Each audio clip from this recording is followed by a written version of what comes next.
Good morning guys. So today is a beautiful day and a nice day and a very relaxing day guys kasi kagigising ko pa lang. So kahapon guys is bumisita yung kapatid ng jowa ko at yung asawa niya at yung anak na kahapon. So binisita nila ako kasi nga may sakit nga ako, 'di ba?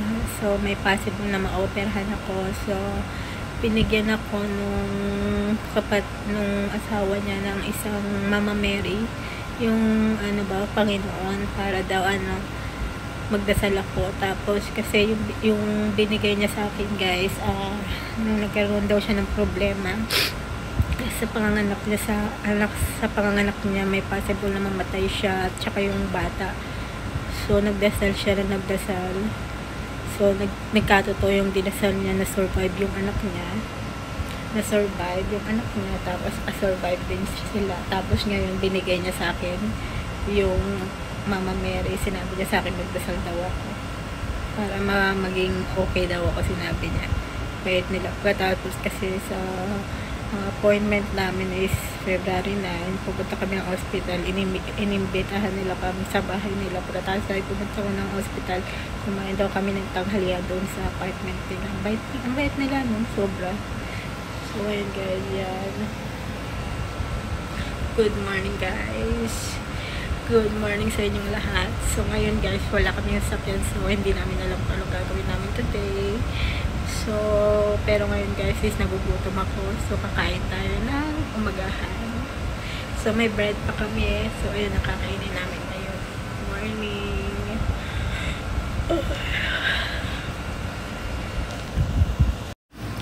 Hi guys, it's me Cheryl. At ngayon is kagigising ko lang. At pag-uusapan natin ngayon if madali lang ba makapagtrabaho dito sa Brazil or madali lang ba or mahirap.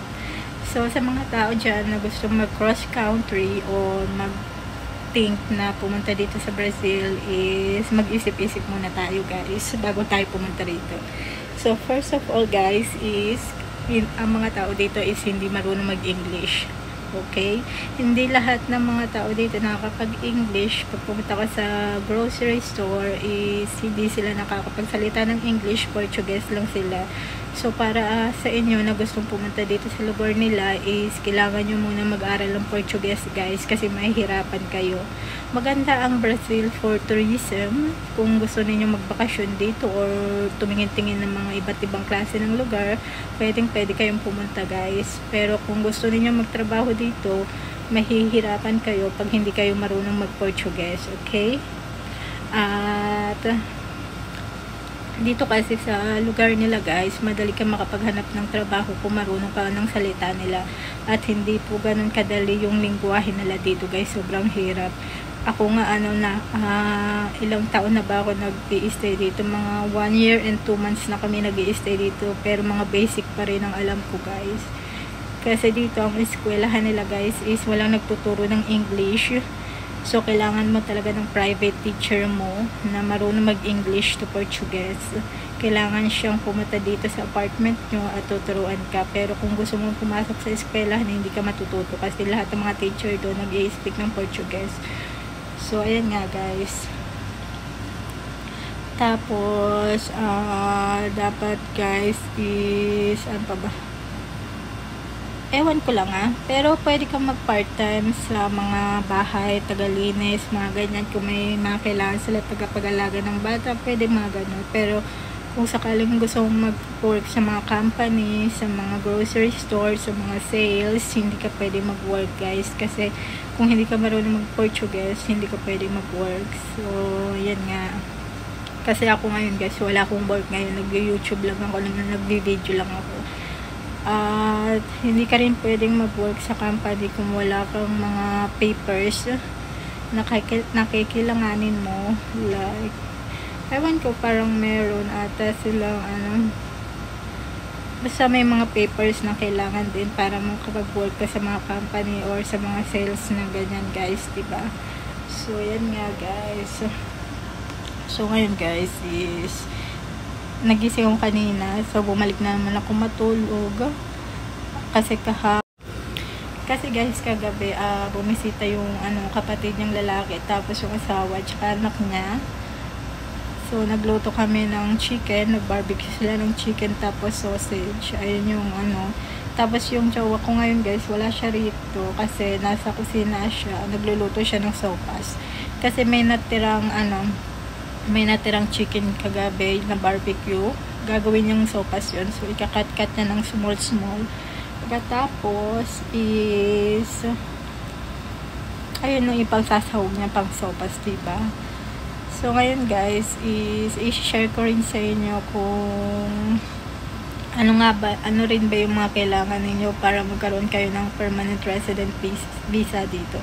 So sa mga taong gusto magkaroon ng permanent residence visa dito sa Brazil guys, dapat kinasal kayo sa isang Brazilian people para makakuha kayo ng permanent residence visa, pero hindi naman porket kinasal na kayo makakakuha na kayo, may mga kailangan pang mga papers yun guys. So ang kailangan ninyo ay yung marriage certificate ninyo, yung NPI clearance ninyo na nanggaling sa Pilipinas at naka-apostel siya guys, at dapat naka-translate lahat sa Portuguese. Hindi po dapat lang sa English, kailangan ng Portuguese guys, kasi pag pumunta kayo dito sa country nila, dapat yung mga papers ninyo na English ita-translate to Portuguese. So ayun nga, so mahalang translator dito guys, kasi binabayaran sila words by words nga, yung sentence by sentence nga. So doon nila binibase ang babayaran mo. So, nung nagpa-translate kami ng documents namin, yung birth certificate at CNMR, kasi English siya, pinatranslate pa, nagbayad kami ng mahal. So, yan nga. Mahal talaga guys magpa-translate ng documents.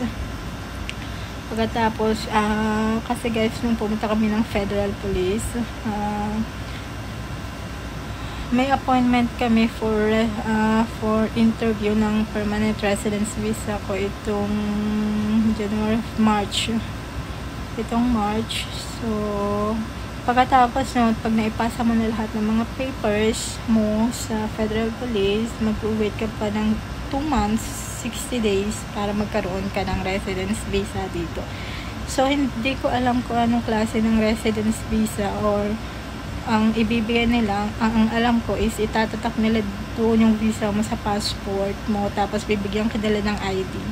So ayun ang makukuha mo. So ang permanent residence visa dito sa Brazil is 9 years. 9 years yung So 9 years ang ibibigay ng Federal Police. Tapos renew ka na lang after 9 years. Magre-renew ka na naman sa Federal Police. Ganun. Pagkatapos, kasi kami guys, kailangan namin ng permanent residence visa ako dito para makaalis kami ng bansa, kasi may pinapasok kaming place at mahirap siyang pasukin guys, kasi wala akong permanent residence visa o wala ba akong reasons para bumalik dito sa country nila, ganyan. Maraming mga hassle sa interview, kaya nga yun. So, yun nga guys, wala namang masyadong ganap. So, na-share ko lang sa inyo yung anong bang kailangan ninyo sa pag-process ng permanent residence visa dito sa Brazil, at madali lang ba mag-work dito sa Brazil. Ayun lang guys ang topic natin. So today, yan nga, nandito lang ako sa kwarto. Dito lang ako sa kwarto guys. Manonood na lang ako ng TV guys. So ayan po na yung video ngayon dito. So I will end the video for today. Sana nagustuhan ninyo. Please like, share, and subscribe to my channel. Love you guys. Bye!